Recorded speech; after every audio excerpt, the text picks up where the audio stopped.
Sa aklat po ng unang Samuel, Kapitulo 9, talatang 27. At nang sila'y lumabas sa hangganan ng bayan, ay sinabi ni Samuel kay Saul, sabihin mo na sa bataang magpauna sa atin, at siya'y nagpauna.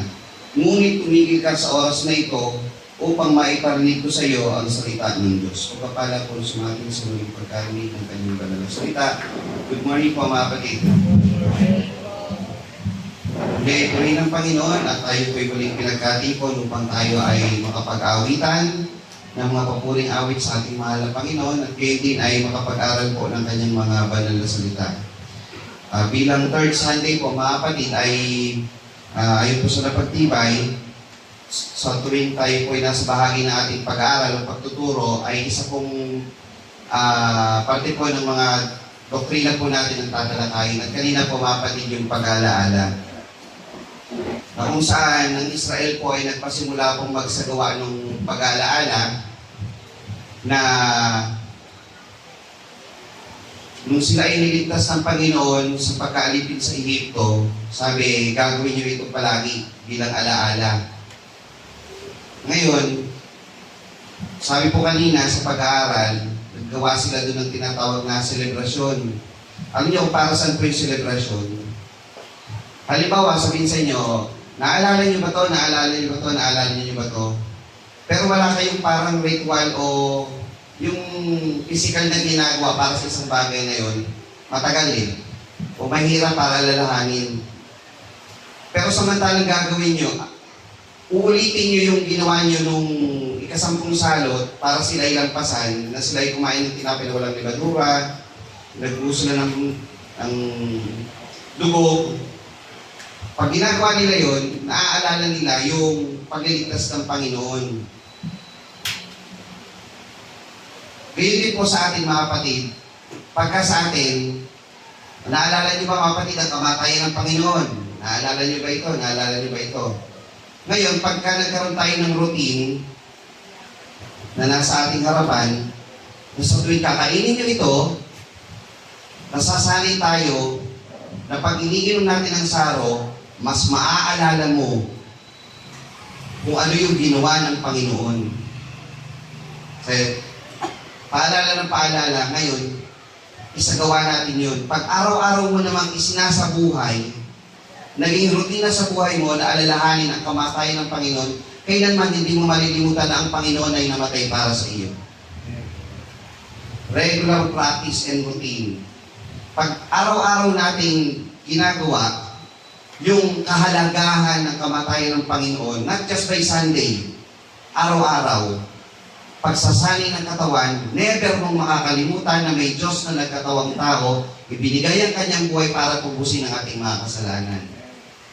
Kaya po tinatawag na pag-aalaala. Gawin ninyo ito sa pag-aalaala sa akin.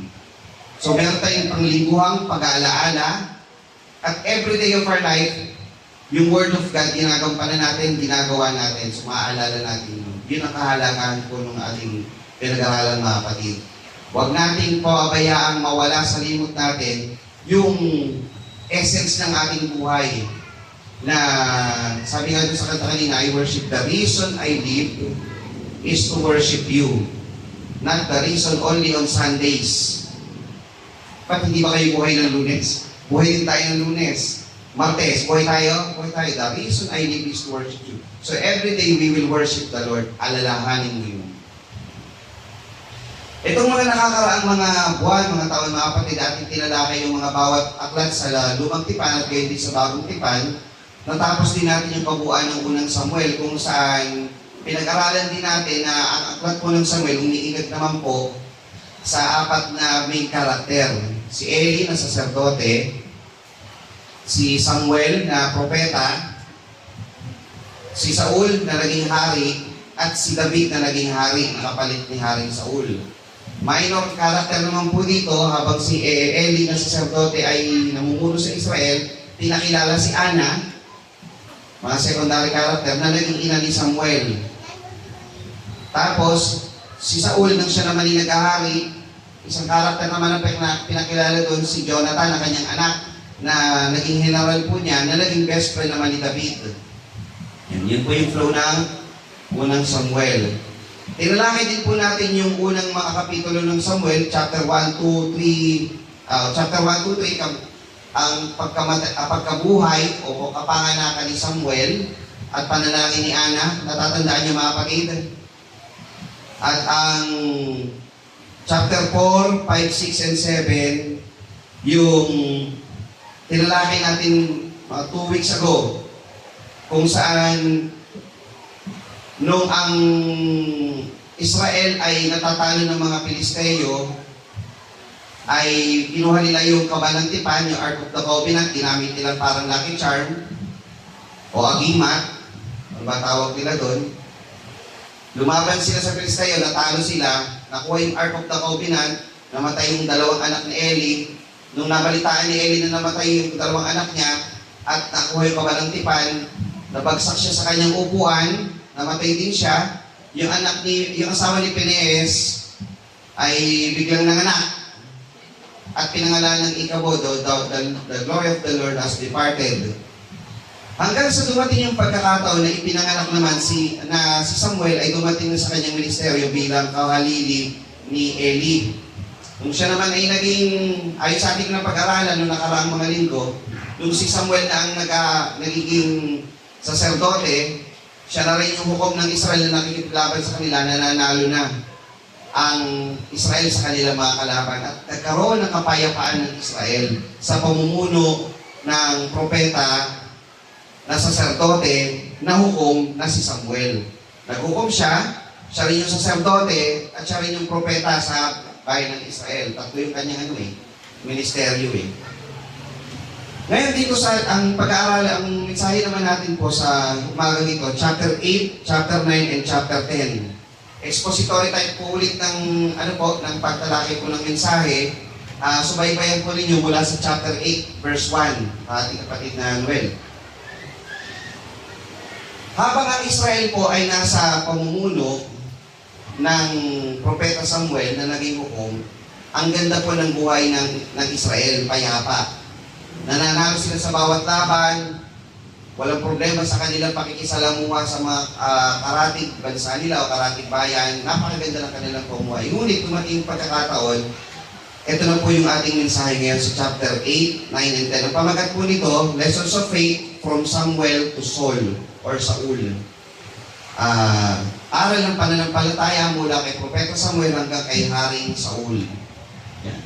At nangyari, nang si Samuel ay matanda na kanyang ginawang mga hukom sa Israel at kanyang mga anak, ang pangalan nga ng kanyang panganay ay si Joel. Hindi po ito si Propeta Joel na sulat ng Joel. Ang pangalan na. At ang pangalan ng kanyang ikalawa ay Abia. Sila yung mga hukom sa Beersheba.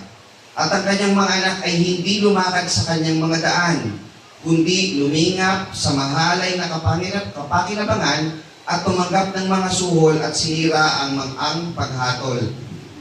Mga kapatid dito, parang titingnan natin, hindi pala guarantee na pagka ang isang tatay o isang magulang, maganda ang ministeryo sa Panginoon, hindi pala yung garantiya ng anak siguradong ganun din. Tama po ba?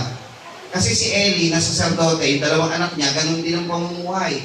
Mas masama pa nga yun So yung anak ni Samuel, ganito rin.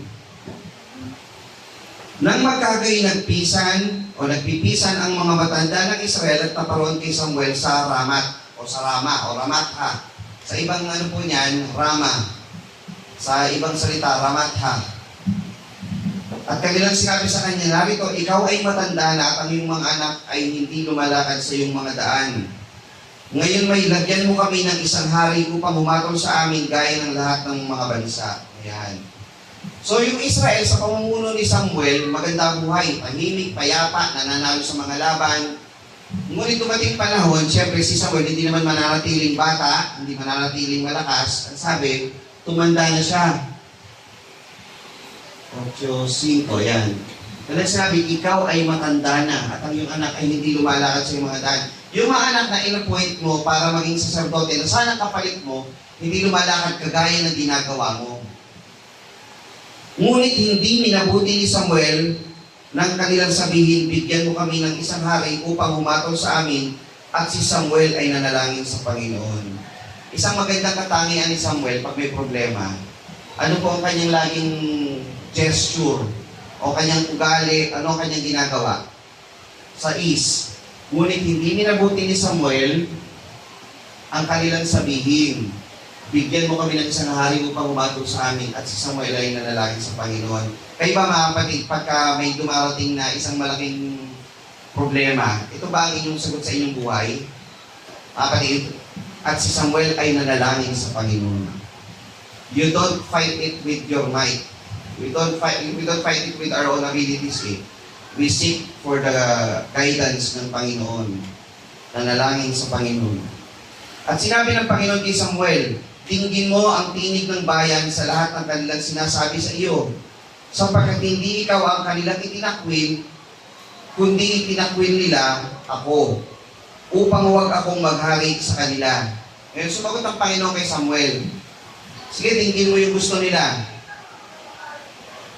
Hindi naman ikaw yung tinakwil nila eh. Ang tinakwil nila, ako, sabi ng Panginoon. Ayon sa lahat ng gawa na kanilang ginawa mula ng araw na iahon ko sila mula sa Ehipto hanggang sa araw na ito sa kanilang pag-iiwan sa akin at paglilingkod sa ibang mga Diyos, ay gayon ang ginawa nila sa iyo.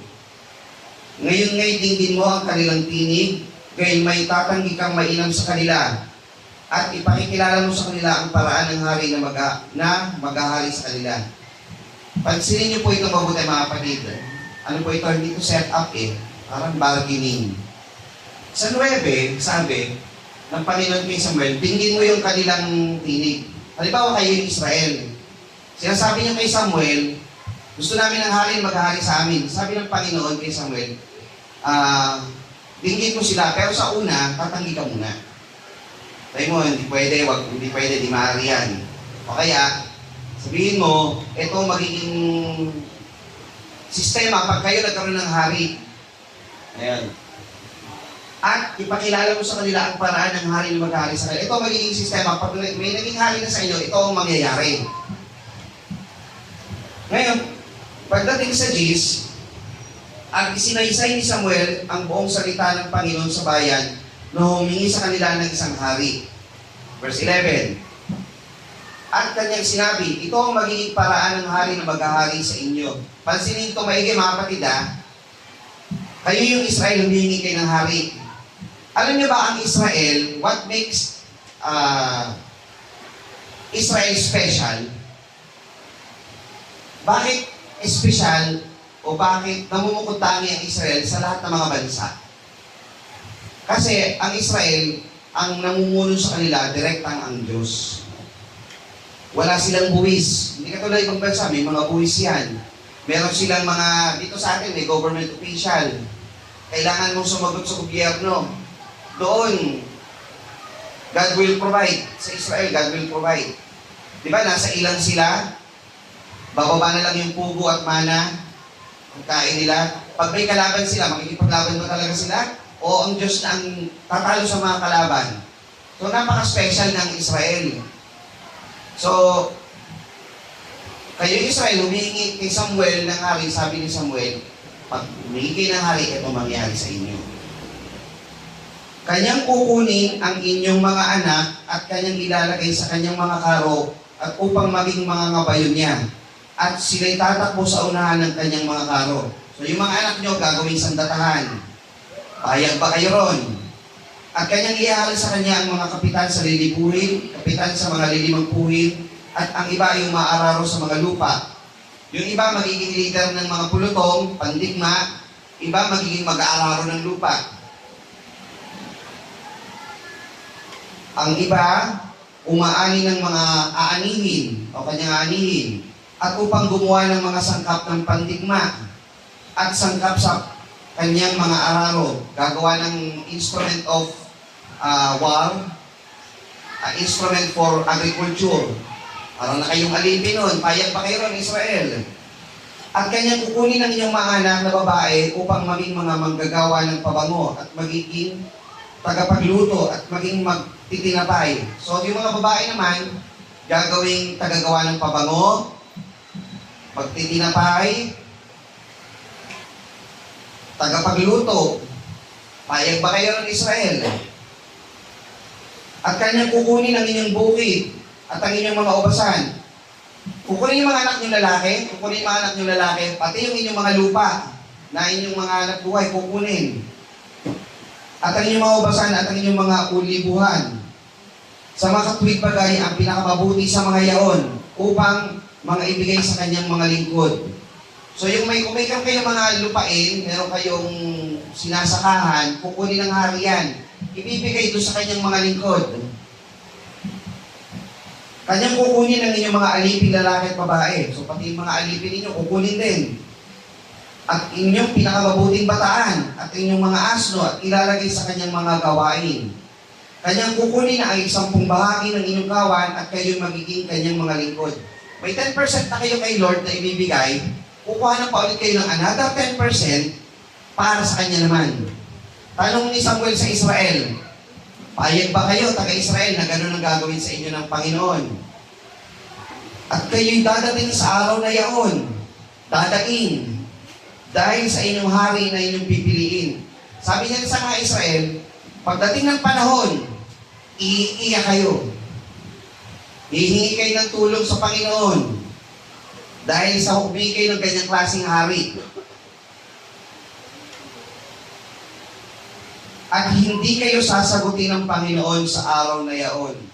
O ito, babala. Humihingi kayo ng hari. Sa verse 18.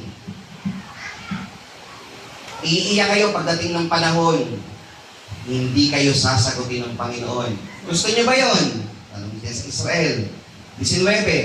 Ngunit tinanggihang dinggin ng bayan ang tinig ni Samuel at kanilang sinabi, hindi, kundi magkakaroon kami ng hari sa amin. Matindi. So ito pala ang naging ugat kung bakit ang Israel mula sa theocracy, ibig sabihin ng theocracy, ang Diyos ang namumuno. Napunta na sila sa tinatawag na monarchy o namumuno ay ang isang hari, monarchy.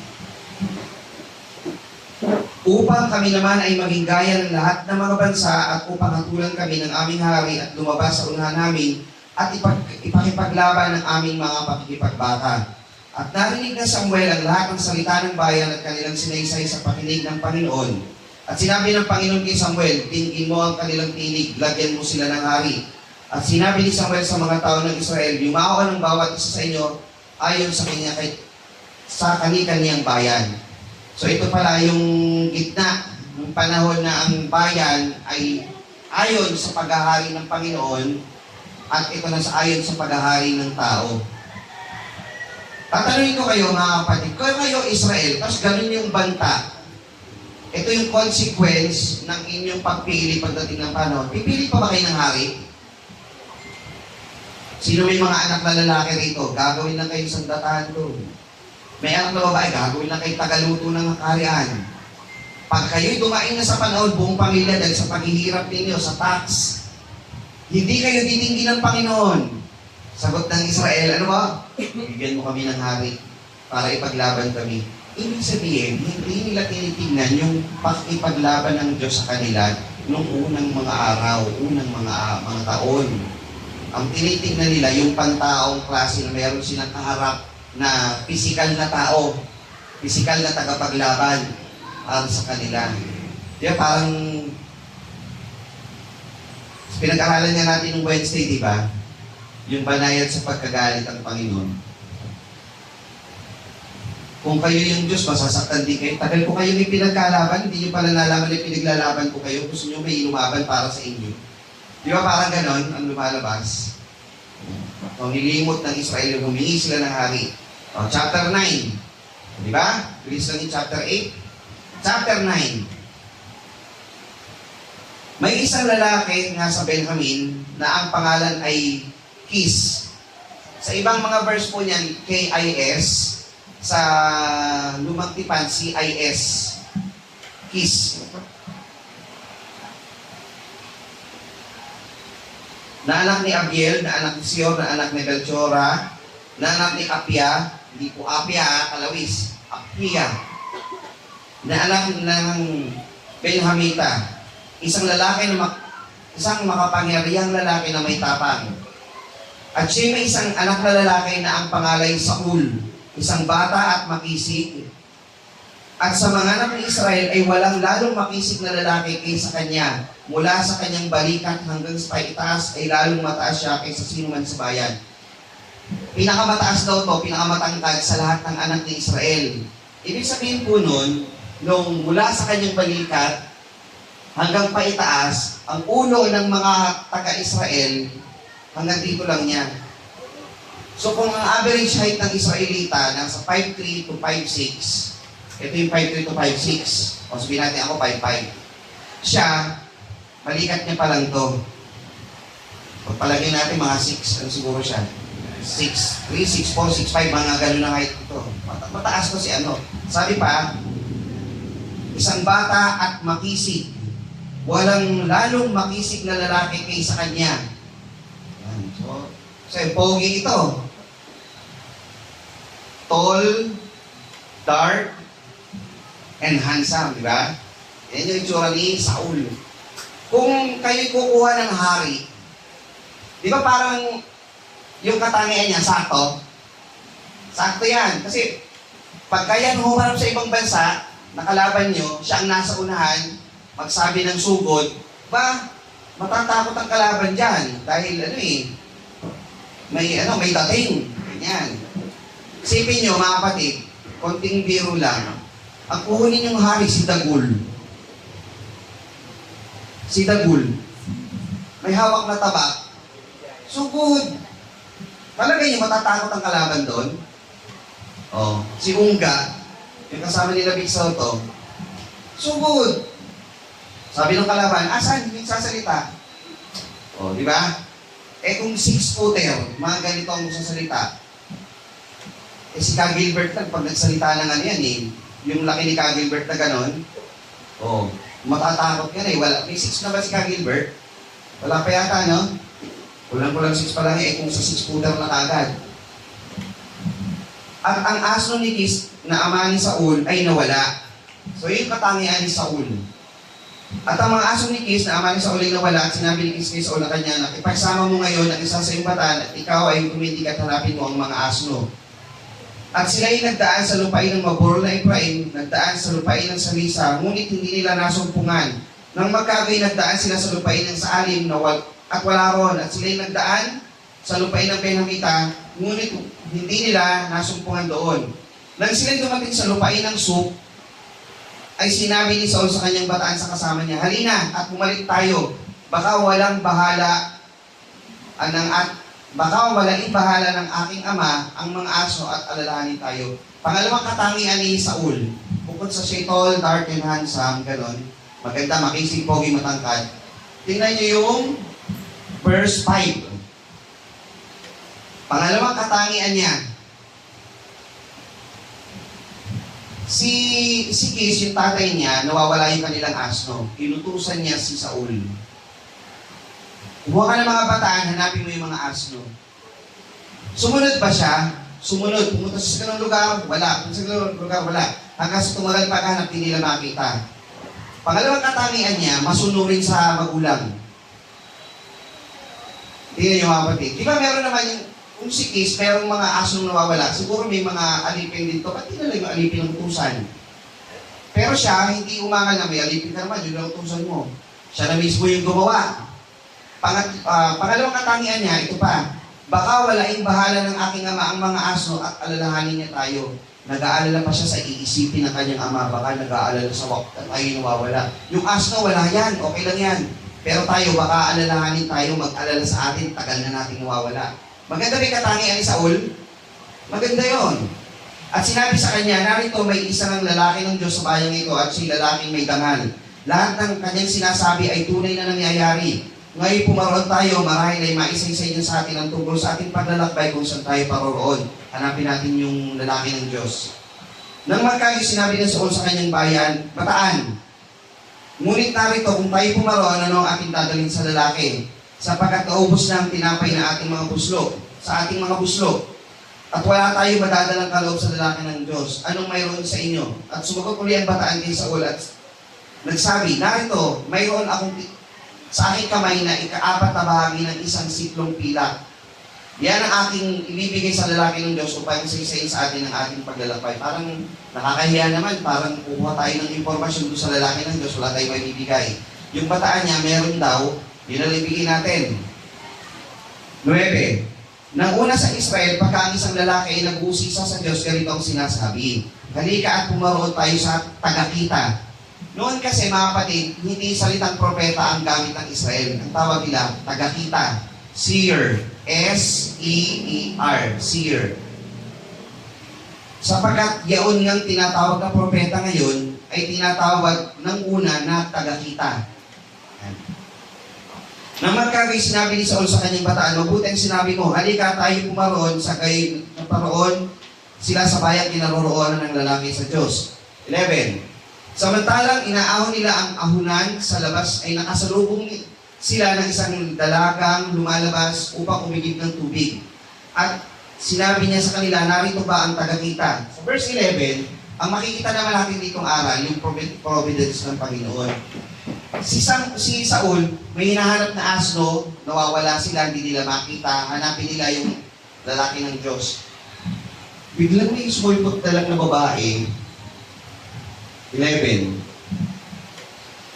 Habang inaahon nila ahunan, may nakasalubong isang dalagang iigib. Yung gabay ng Panginoon para magbigay ng isang tao na magbibigay sa kanilang impormasyon para makarating doon sa patutunguhan, Diyos ang may bigay po nun.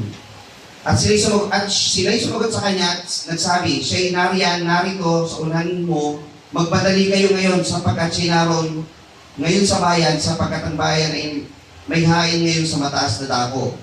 Pagpasok niyo sa bayan, ay agad masusumpungan niyo siya bago siya umahon sa mataas na dako upang kumain, sapagkat ang bayan ay hindi kakain hanggang sa siya dumating, sapagkat kanyang binabasbasan ng hain at pagkatapos ay kumakain ang mga inayahan. Kaya umahon kayo, sapagkat sa oras na ito ay inyong masusumpungan siya.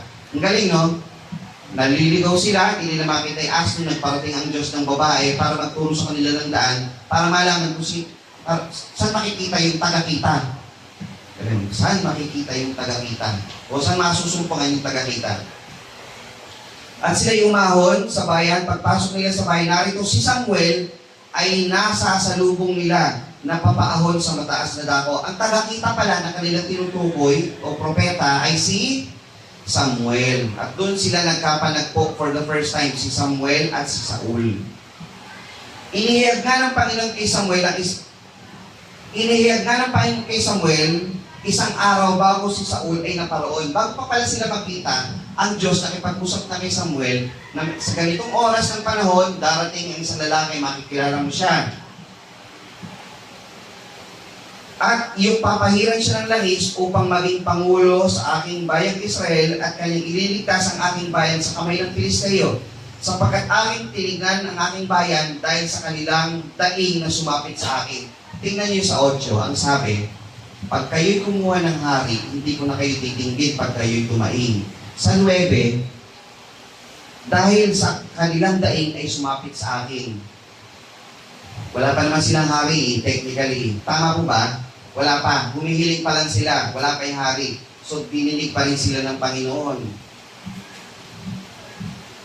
At, nang makita ni Samuel si Saul, ay sinabi ng Panginoon sa kanya, narito ang lalaki na aking sinilita sa iyo. Ito ang magkakaroon ng kapangyarihan sa aking bayan. Nang magkagay lumapit si Saul kay Samuel sa pintuong bayan, sinabi, sinasamo ko sa iyo na ikaw ay sa iyo, nasaysayin mo sa akin kung saan nandoon ang bahay ng tagakita. At sumagot si Samuel kay Saul at nagsabi, ako ang tagakita. Kita mo? Sabi niya kay Saul. Saul, Samuel. Nakita mo ba yung tagakita? Samuel, Saul. Ako ang tagakita. Kita mo? Ganun po yun. Ako ang tagakita. Umahon kang magpauna sa akin sa mataas na dako sapagkat kakain ng kasalo ko. Ngayon at sa kinumahan ay papayaunin kita at sasaysayin ko sa iyo ang lahat ng nasa loob mo. Lahat ng nasa loob mo. Teka lang, ang gusto ko lang naman itanong yung asno lahat na nasa loob ko. At tungkol sa mga asno ay may 3 araw na nawawala at huwag mong alalahanin. Di pa nga nagsasalita itong si Saul, alam na, yung hinahanap mong asno, huwag mong alalahanin. Sapagkat nasumpungan na. At kanino ang buong pagnanasa ng Israel, hindi ba sa iyo at sa buong sangbahayan ng iyong ama? At si Saul ay sumagot at sabi, hindi ba ako Benhamita, pinakamaliit na lipi ni Israel, at ang angkan ng pinakamababa sa angkan ng lipi ni Benjamin? Bakit ka nagsasalita sa akin ng ganitong paraan? Verse 21, isa pa sa magandang katangian ni Saul. Si Saul sumagot, sa pinakamaliit na lipi ni Israel, which is Benjamin, at sa angkan ni Benjamin, yung pamilya daw niya ang pinakamaliit. Napaka-humble po ni Saul. So, isang magandang katangian. Tandaan yan, si Saul may magagandang katangian. So, kung sa simula, perfect for a king. Humble, may sa magulang, pagkilala sa magulang, physical attributes, meron din. So, for a king, it's good, di ba? At pinagsama ni Samuel si Saul at ang kanyang bata at pinasok niya sa kabuhayan at pinaupo sa pinakapangulong dako ng gitna niyong mga inanyayahan na may 30 katao. So, nagkakatipon sila 30 katao. Yan. Pagkatapos nilang magkainan, lipat mo na sa chapter, sa verse 27 na. Kinaumagahan, sabi ni Samuel kay Saul, yung mga bataan mo, paunahin mo na. Kausapin muna kita. Sabi rito, ngunit tumigil ka sa oras na ito upang maiparinig ko sa iyo ang salita ng Panginoon. Ito po yung ating pagsambatayan. Ngunit tumigil ka, but thou still a while that I may show you the word of the Lord. Mga kapatid, bago magsimula ng pagiging ministeryo si Saul, ano magiging ministeryo ba niya? Ayon sa takbo ng istorya, magiging siya'y hari. Bago siya maghari o magministeryo o magtrabaho bilang hari, ang sabi sa kanya, you stay for a while that I may show you the word of the Lord. Tayo, bago tayo magtrabaho, do you pray? Mga kapatid, bago kayo magsimula ng gawain, kailangan we stop for a while. We pray. Damahin mo muna yung presensya ng Panginoon. Meron tayong 7 araw. Bago tayo magsimula ng 1 linggong trabaho ng ating buhay, we stay with the Lord. Kaya unang araw ng 1 linggo Di ba parang ganun? We stay for a while, hear the word of the Lord, bago magsimula ng iyong trabaho. Di ba ang gandang prinsipyo sa buhay yun? Kasi, ang pinakamagandang bagay sa isang tao, pag nagtatrabaho ka, alam mo, iingatan ka ng Panginoon. Kasi meron ka ng pasimulang ginawa. Ito, inalala mo, inawitan mo Panginoon, nakinig ka ng salita ng Panginoon, inalala mo yung kanyang katakilaan, pasalamat ka, pagkatipon ka sa kapatid sa pananampalataya, recharge ang iyong spiritual being. Then you can face the world na, di ba? You stay for a while and hear the word of the Lord. Chapter 10. Nang magkaging kinuha ni Samuel ang sisidla ng langis, binuhol sa ulo niya at hinagkan siya at sinabi, hindi ba ang Panginoon ay nagpahid sa iyo ng langis upang maging prinsipe ka sa kanyang mana? Paghiwalay mo sa akin ngayon, ay masusumpungan mo nga ang 2 lalaki. Fast forward po natin ito, mga kapatid. Sa verse 3 na tayo. Yung verse 1 and 2, pinahira na siya ng langis para italaga maging hari. Pansinin po ninyo yung verse 3 to 7. Isa-isahin po natin, tingnan nyo po itong maigi. Pag binasa nyo ito sa bahay, parang wala lang to. Pero pag binasa nyo ngayon, ipaparamdam ko sa inyo, mga kapatid, napakalaking bagay nitong verse 3 to 7.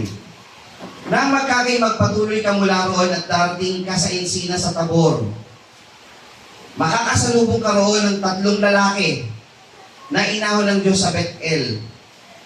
Ang isa'y may dalang 3 batang kambing, at ang isa'y may dalang 3 tinapay, at ang isa'y may dalang 1 balat na sisidla ng alak. Anong natutunan niyo doon, mga kapatid? Taas kamay, may natutunan doon. Taas kamay, honestly, ano yun? honestly, ano yun? Ano ibig sabihin ng verse 3 na yun? Tingnan niyo yung detalye. Ang Panginoon, pag nagpiling, detalyado. Punto per punto. Sinong magbibilin sa inyo? Anak, pumunta ka sa bayan, may makikita ka doon, pagtawid mo, ganito ang kulay ng damit niya, itong mga sasakyan dadaan, ang sakay ng jeep, ito ang bilang. Kaya niyo ba sabihin sa anak niyo yun? Hindi, di ba? Bakit ang Panginoon ganito magbilin kay Saul? Ganyan kadetalyado.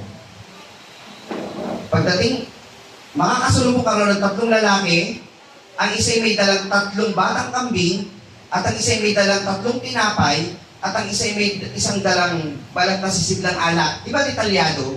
Bakit? God knows. Ang buhay natin, mga kapatid, gano'n man yan kadetalyado, kahit buhok natin, alam ng Panginoon yan. Magtiwala kayo sa kapangyarihan ng Panginoon. Pag kayo'y nangihina, naisipin nyo, lahat ng detalye sa inyong buhay, alam na ng Panginoon yan. At babatiin ka nila, bibigyan ka nila ng 2 tinapay na iyong tatanggapin sa kanilang kamay. Pagkatapos ay darating ka sa bulo ng Diyos na nandoon ang isang pulutong ng mga Pilisteo. At mangyayari pagdating mo rin sa bayan na makakasalubong ka ng isang pulutong ng mga propeta na lumulusong mula sa mataas na dako na may salterio, panderita, plauta, alpa sa harap nila. At sila'y magsisipanghula, alam na alam ng Panginoon. God knows. Yan ang gusto ko maiparamdam sa inyo dito sa talata. Ang bawat detalye, eksaktong alam ng Panginoon. Parang verse na kasi pag binasa mo yun, di ba? Pero pag ipusi sa inyo, alam ng Panginoon ang detalye. Bakit po? Sa verse 6, at ang Espiritu ng Panginoon na ay makapangyarihan sa iyo at panguhula kang kasama nila at ikaw ay magiging ibang lalaki. Isa pang katangian ni Samuel, ngunit ito ay galing sa Panginoon naman. Magiging new person na siya. At mananawa, pagka ang tandang ito ay mangyari sa iyo, ay gawin mo ang idudulot ng pagkakataon sapagkat ang Diyos ay sumasayo. Sa lahat ng tanda na ipinalam sa iyo ng Panginoon, ito nga nangyari, ito nga dala nila. Eksakto sa sinabi ng Propeta Samuel, ayon sa sinabi ng Panginoon. Sabihin, ang Diyos ay sumasa akin, sabi ni Samuel kay Saul. Ikaw ay lulusong na una sa akin sa Gilgal at narito lulusungin kita upang maghandog ng mga handog na susunugin at maghain ng hain na handog tungkol sa kapayapaan. 7 araw na maghihintay ka. Tandaan niyo po ito. Sabi ni Samuel kay Saul, pagdating ng panahon, babalikan po natin ito sa ibang chapter. After 7 days, hintayin mo ako. Tandaan niyo po yun ha. Iiwanan lang natin yun. To be continued natin yun. After 7 days, hintayin mo ako. Pagdating ko, saka tayo maghahain. Tandaan niyo po yun ha. Sa chapter 8, 9, 10 tayo yun, sa 11, 12, 13 natin tatalakayin yung ikapitong araw na yun, bakit pinaghintay siya. At si Saul nakasama na ibang propeta. Ngayon, itong si Saul, habang kasama niya yung mga propeta, pulutong ng mga propeta, nakasalubong niya yung mga taga-Israel, sabi ng mga taga-Israel, propeta na ba si Saul? Ngayon, sabi ni Samuel, verse 12 to natin, iyan mo na lang po dito i-stay mo na lang po dito sa verse 16. Kukwento ko na po. Sa verse 16, sabi ni Samuel, sige, tatanong na lang din naman kay taga-Israel, ipapaliwanag ko na sa inyo. Si Saul ay narito, tingnan nyo maigi. Ito naman ang alalahanin nyo. Ang Diyos, iniahon kayo sa Ehipto upang palayain kayo sa pagkaalipin. Iniligtas kayo mula sa pinsala o sa pagkasakit ng mga sumasapot ng mga bansa. Nagpauspo siya ng mga hukom. Hindi nyo inalala yun. Ngayon, humingi kayo ng hari. Ito na ngayon ang magkakaroon kayo ng hari. Pumila kayo sa bawat lipi ninyo, 12 tribes, at pipili ang Diyos. Pinili ang Benjamin. Sa Benjamin, ito yung angka na Benjamin, bawat lipi naman, bawat lipi 12, sa angka na Benjamin, bawat angka naman ninyo, pumila. Sa angka naman ito, pipili Panginoon. Asa ng mga lalaki dyan? Teka, lahat naman ng lalaki sa Benjamin, hira ba? Meron pang isa. Sino sumagot? Sabi dun sa verse 22, ang Panginoon ay sumagot, narito, siya'y nagtatago sa kasangkapan. Si Saul Nung sinabi na, kung ilan mga lalaki, pipili ang Panginoon, si Saul nagtago sa mga bagahe, 6-footer nagtago sa mga bagahe. Parang matabang lalaki na nagtago sa poste, na nakausli yung tiyan, kita naman. Alam niyo yun, 6-footer si Saul nagtago. Eh sabi ng Panginoon, nandun, nagtatago siya sa mga sangkapan. Kinuha nila si Saul, sabi na ni Samuel, pinapakilala sa inyo. Ito ang pinili ng Panginoon na maging hari para sa inyo. Anong sagot ng Israel? Mabuhay ang hari. Nung nakita nila Saul, mabuhay ang hari. So itong mga itong Israel, nakapili na. Verse 27, kapatid na Noel. Nagkakaisa Israel. Buo ang loob nila, binigyan sila ng hari ng Panginoon. Pero sa verse 27, ngunit sinabi ng ilang hamak na tao, paano ililigtas tayo ng taong ito? Ano yung talagang laging may ganun? Minsan pag nagkakaisa na ang quorum, mayroong laging ang tawag doon? Oposisyon. No? Pero pag in-English nyo to, mas maiintindihan ninyo kung bakit ganun itong mga tao na ito eh. Pwede may translate sa English yung parallel. 27. Ano ang English po niyan? But the children of Belial said, ang hatol ng Panginoon, mga anak ni Belial. Ito, hindi ko anak to eh. Anak ng mga Diyos-Diyosan itong mga to eh. Ibig sabihin, pagka nagkakaisa pala, halimbawa tayo sa iglesia, nagkaisa tayo, ito ang gagawin natin. Okay na tayo mga kapatid ha? Ito na gagawin natin. Hindi mag-workout yan. Anong sabi ng Panginoon? Baka hindi ko anak yan. Hindi ko pala anak. Hindi pala baka. Walang tiwala sa presensya ng Panginoon to. Ang Panginoon gagawa ng paraan nga eh. But the children of Belial said, how does this man save us? Hindi ganun talaga eh. Ngayon, dito na tayo sa mga aral ng 8, 9, and 10. Pupukusan natin ngayon mga kapatid, dun sa ilang bahagi po nito. Alam niyo po ba mga kapatid, tayo sa ating ministeryo sa Panginoon, mahirap po ba mga kapatid? May hirap ba tayong dadanasin? Taas kamay, may hirap ba tayong dadanasin? Totoo po yun, meron. But the providence of God will prevail. Gagawa ng Panginoon. Di ba minsan parang hirap ka na sa buhay, biglang may darating sa iyong tutulong, hindi mo inaasahan. May hinahanap kang sagot sa tanong mo, biglang may darating sa iyong magsasabi, yun pala yung sagot. Nagbuhat sa Panginoon. Pero ang importante doon, you stay still and hear the word of the Lord. Ngayon, pupukusan natin doon sa chapter 8. Dito tayo ngayon, hindi naman magtatapos mga kapatid. Dito natin bibigan. Ang Israel, sa pamumuno ng Panginoon, humingi ng hari. Alam niyo kung bakit sila humingi ng hari? Kasi ang Israel, they want a tangible ruler.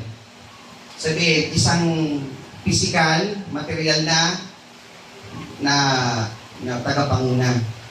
Hindi sapat sa kanila yung pananampalataya. Di ba ang Diyos hindi nakikita? Hindi sapat sa kanila yun. Hindi sapat sa kanila na may spiritual being o spiritual God na namumuno sa kanila. Hindi sapat sa kanila yun. At sa oras na ito, mga kapatid, hahamunin ko po ang bawat isa sa inyo. Honestly, minsan nangyayari po sa atin yun. Kapatid naman, bakit mo naman kami hinahatulan ng gano'n? Bakit ko sinasabing minsan nangyayari sa amin yun? Ganito po. Minsan ba, mga nanay ba nagbabudget ng pera dito? May lalaki din. May meron din. Ganito. Pag ito yung pera niyong hawak, makinig kayo mga kapatid ha, patutunayan natin ha. Pag ito hawak mong pera, madating yung alam yung pet sa peligro? Pet sa peligro? Maliit na yan. Maliit na yung pera hawak ko. Nakakaramdam ba kayo nun? Naku, aabot ba to? Nakakaramdam kayo? Hindi.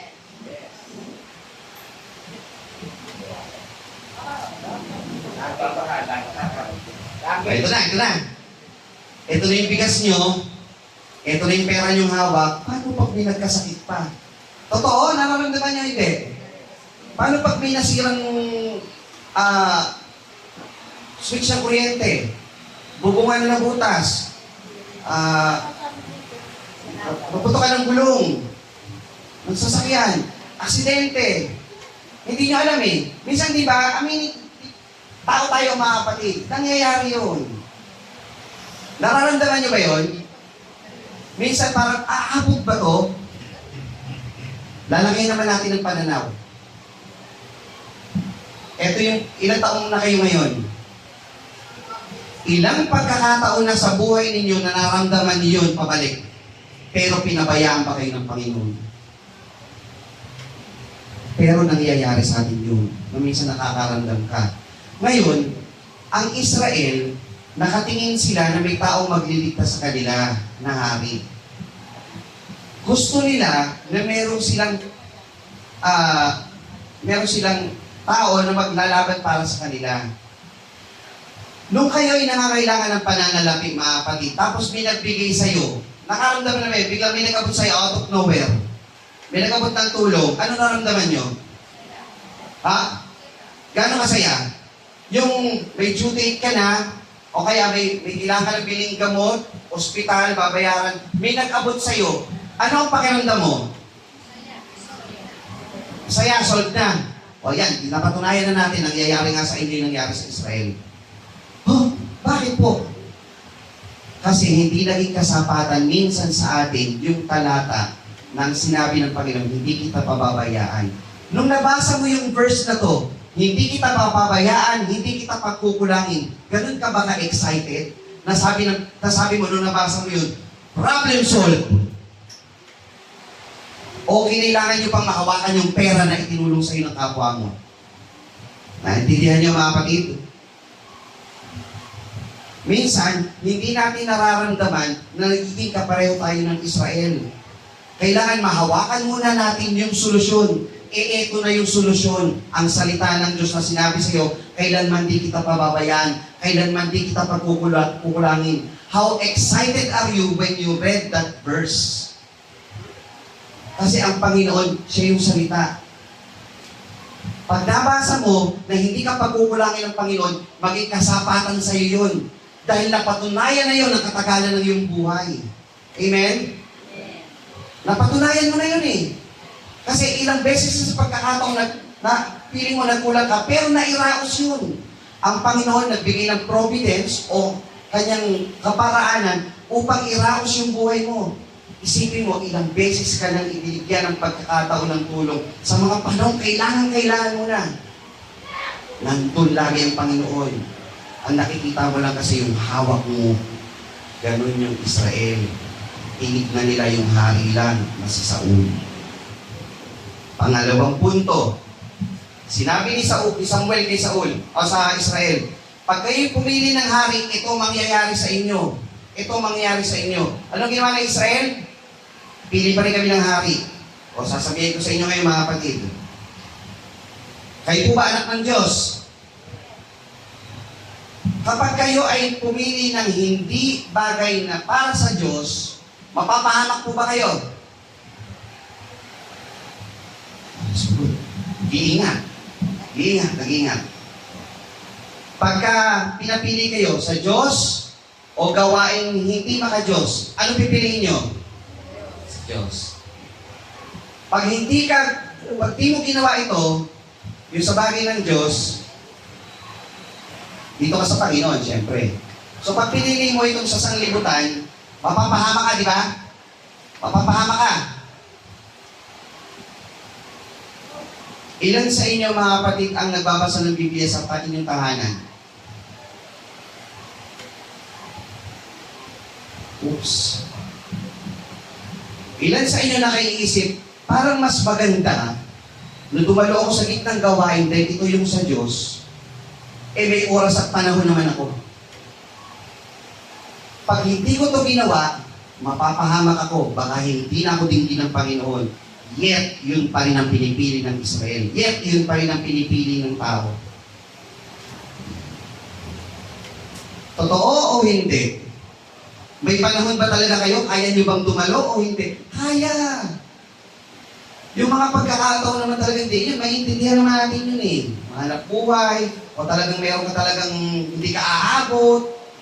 Pero yung pagkakataon kaya mo, sabi sa Israel eh, kaya nyo bang tignan ng Diyos na hindi nyo nakikita? Dito kayo sumampalataya? O gusto nyo yung physical na tao magiging hari sa inyo? Pag ito pinili nyo, mapapahama kayo. Hindi kayo titingin ng Panginoon pag kayo dumain. Hindi, dito pa rin kami. O kayo, papipiliin naman. Gawain ng Panginoon o gawain ng sanglibutan? Pag gawain ng sanglibutan ang pinili mo, pagdating ng panahon, baka hindi kayo piliin ng Panginoon. Mangyari sa inyo. Diba? Pangatlong punto, si Saul, ayon sa kanyang katangian, physical good, moral sa pamilya good, humility good. Saul started good. Diba? Pero, paano nag-end si Saul? Nag-end siyang bad. Hindi maganda. Kaya siya pinalitan ni Haring David. Tayo mga kapatid, sa pananampalataya, marami sa atin, we started bad. Tama po ba? Kaya tayo nagpabautismo eh, kasi makasalanan tayo eh.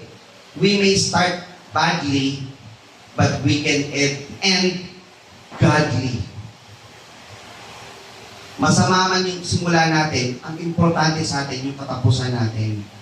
Kung ang simula ni Saul maganda, ang mahalaga sa Diyos yung katapusan o kamatayan ng kanyang banal. Saan namatay si Saul? Sa kasamaan.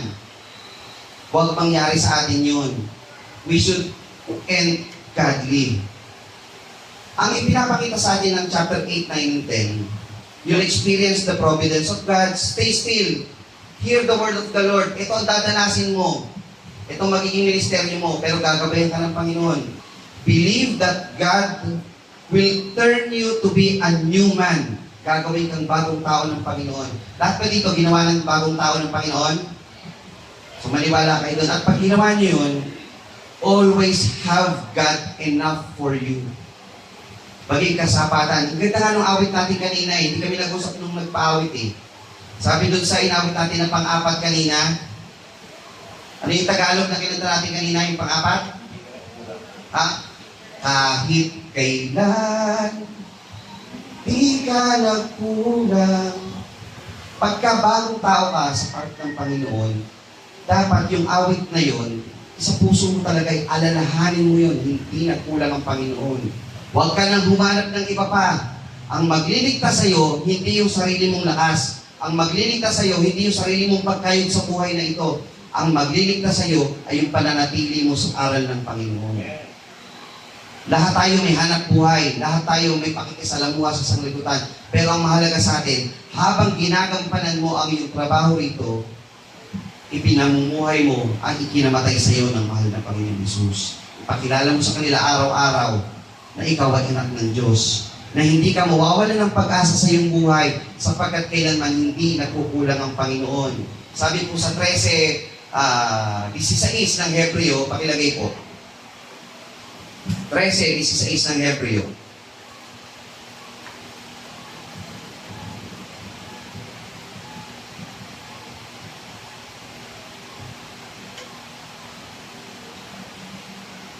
Datapwat, taas pa natin. 6. 5.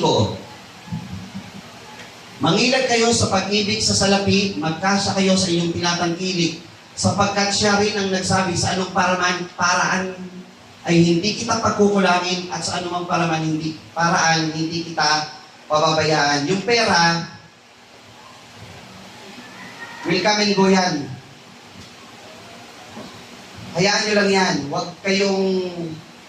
nyong ikompromiso ang inyong pananampalataya doon sa pag-ibig sa salapi.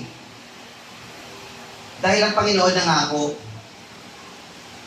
sa anumang paraan, hindi kita pagkukulangin. Maglingkod kayo sa Panginoon. Hanggat may pagkakataon, makinig ka ng salita ng Panginoon. Hanggat may pagkakataon, pakinggan mo yung kanyang salita. Sa mga dumadalo sa gitnang gawain natin, taas ang kamay. Masigla ba ang gawain natin tuwing Wednesday? Yung mga dumadalaw, ramdam niyo ba, nadadagdagan yung pananampalataya niyo? So, inihimok namin kayo na makipagkaisa sa gawain ng Panginoon. Pag di kayo nakipagkaisa, baka kayo'y gaya ng mga hamak na tao. Mga kapatid. It's okay to start badly, just remember to end godly. Mga kapatid, sa pagtatapos po ng mensahe ito, mga kapatid, maraming kasaysayan sa Biblia na nagpapakita ng mga dapat nating alalahanin bilang isang mananampalataya. Lalo't higit ang kamatayan ng ating Panginoong Jesucristo. Tayo ay tumitingin sa mga bagay na nasa itaas, which is the Lord, ang ating Diyos na hindi natin nakikita. Nasumpungan ba natin ang kapayapaan sa ating mahal na Panginoon? Kung ating nasumpungan, magkasya tayo ron. Huwag na tayong humiling ng ibang bagay. Alam ng Diyos ang ating mga pangangailangan. Ipoprovide na yan ng Panginoon. Ang mahalaga, manatili tayo sa ating tamang pagkakilala sa Kanya. May mga bagay na maririnig tayo sa mga mensahe parang nasasaktan yung ating kalooban, but that is the Word of God. Ang iba kasi dahil ayaw masaktan yung kalooban, lilipat sa ibang pananampalataya upang makarinig ng magagandang mga pananalita at talumpati na tila baga hinihili sila sa kanilang sinasamahan. Pero dito mga kapatid, yung totoo ang ipararating sa bawat isa sa atin. Totoo po na may Diyos tayong sinasampalatayanan at dapat tayong manatili sa Kanyang pagtatapat. Tapat ang nangako sa bawat isa sa atin. Bilang huling talata sa Hebreo 10:20, pakilagay po, sa huling talata, at dito po tayo pansamantalang magtatapos. Sa pamamagitan ng daang bago at buhay na Kanyang itinalaga sa atin, sa magitan ng tabing sa makatwid bagay sa Kanyang laman. Tuloy po. Tayo'y magsilapit na may tapat na puso, sa lubos na pananampalataya na ating puso ay binisikan mula sa isang masamang budhi at mahugasan ng ating katawan ng dalisay na tubig, na ating ingatang matibay ang pagkakilala ng ating pag-asa upang huwag mag-alilangan, sapagkat tapat ang nangako. Masama tayo noon. Okay? God turned us to a new man, to a new person. Nawiskat tayo ng mabuting-buti. Manatili tayo doon sapagkat tapat ang nangako sa atin. Kung gaano tayo ka-excited na nakita natin yung mga bagay na nasa material, dapat maging excited tayo nang nabasa natin ang talatang ito. Gaano kayo ka-excited mga kapatid nang mabasa nyo, tapat ang nangako. Dapat parang, hallelujah, praise the Lord. God is faithful. Hindi niya ako pababayaan. Ito na lang halaga ng hawak ko. Noon, nalampasan ko yun. Ngayon pa ba ako hiwalay sa pagkakilala sa Panginoon? Hindi. Malalampasan ko uli ito dahil tapat ang Diyos sa akin. Wala pa akong hawak, pero naniniwala na ako, sinagot na ako ng mahal na Panginoong Diyos. Pero ng Diyos, ang ibig sa bawat sa atin. At muli, isang magandang umaga po ang pinararating sa atin. Sa umaga ito, purihin ang ating mahal na Panginoon sa ating magsalita ng Diyos na ating narinig. Purihin ang ating mahal na Panginoon. Tayo tumindig at awitin po natin ang tinapay ng Lord.